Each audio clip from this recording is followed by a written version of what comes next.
Salut tout le monde, j'espère que vous allez bien, et ça va pas recevoir ma joie, je vous aurai plein de joie. Aujourd'hui on se retrouve dans une nouvelle vidéo où je vais vous expliquer comment je suis devenue bilingue anglais. Ich spreche auch Deutsch, aber meine Englisch ist fließender als mein Deutsch. Non, je voulais trop caler une phrase en allemand et j'ai pas fait 5 ans en allemand pour jamais parler allemand dans mes vidéos. Je voulais caler ça. Bref. Lusika Flick. Donc dans cette vidéo je vais vous expliquer tout simplement comment j'ai fait pour devenir bilingue. Avant je faisais trop la modeste à dire non vas-y je suis pas bilingue, abusez pas, mais tout le monde me disait Rachel t'es bilingue en fait. Et du coup je me suis dit bon, bah ok je suis bilingue.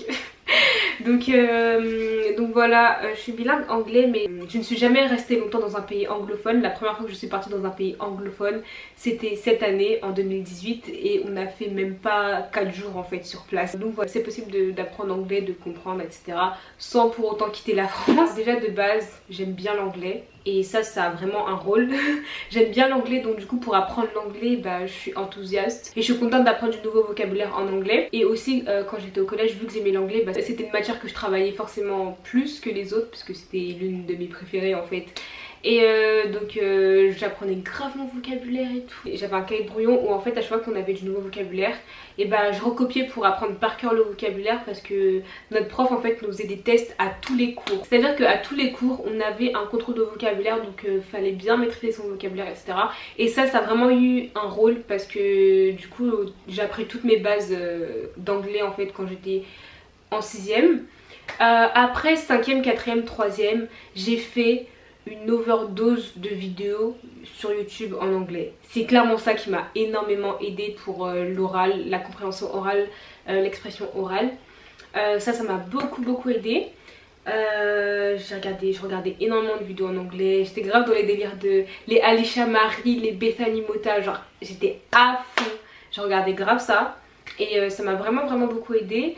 Et bon ça fait que du coup j'ai pris un accent plus ou moins plus américain que britannique, ce que je regrette un petit peu mais bon. Et donc ça c'était bien pour l'expression et la compréhension orale. Et après pour la compréhension écrite et l'expression écrite, ce que j'ai commencé à faire il y a quelques années déjà, c'est en fait écrire dans un journal en anglais très régulièrement. Donc là par exemple j'ai un journal et j'écris que en anglais dedans et ça m'aide bien. Voilà. Après je vois pas énormément les fruits je dirais, mais je pense que ça, en fait ça m'aide à maintenir mon anglais entre guillemets et à le pratiquer. Et après pour la compréhension écrite, bah, c'est lire des livres. Je lis des livres en anglais, par exemple sur les gens que je suis sur Instagram, il y a des personnes qui écrivent des posts en anglais, donc du coup bah, ça me fait un peu de la lecture sans trop lire des livres parce que je lis pas des livres en anglais tout le temps.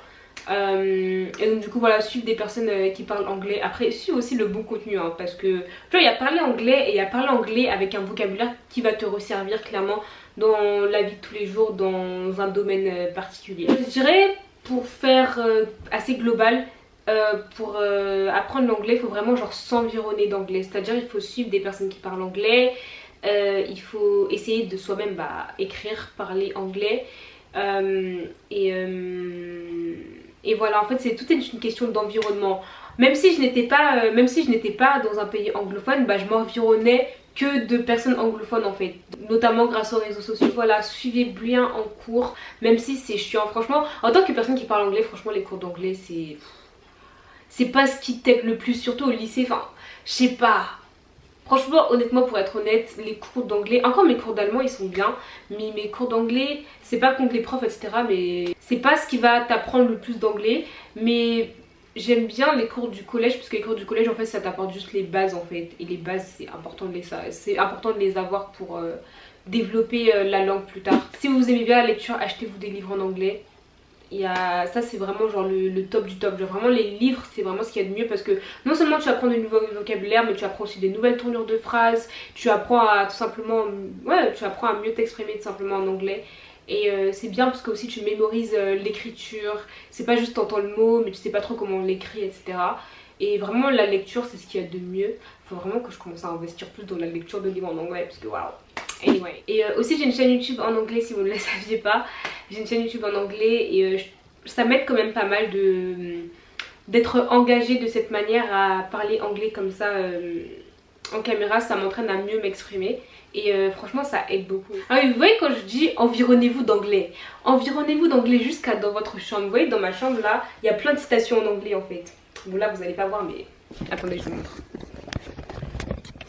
Mais donc voilà, ça c'est de l'anglais, Isaiah 41 verse 10. Donc voilà, quand je disais environnez-vous d'anglais, c'est environnez-vous d'anglais. Et après évidemment aussi quotidiennement, par exemple quand je vais écrire mes to-do list, je vais écrire mes to-do list en anglais, etc. Des petites choses simples comme ça, qui sont devenues au fur et à mesure des réflexes en fait. Genre au départ tu penses pas trop, genre écrire tes devoirs en anglais, flemme. Enfin au départ tu penses pas trop, mais en fait à force de le faire ça devient une habitude. Et puis c'est ça en fait, le fait de s'environner petit à petit. Donc voilà, j'espère vraiment que cette vidéo vous aura plu. Si c'est le cas, n'hésitez pas à mettre un gros pouce en l'air et à vous abonner si vous ne l'êtes pas. En tout cas moi je vous envoie vraiment plein de good vibes, plein de joie, plein d'amour. Be blessed and bye.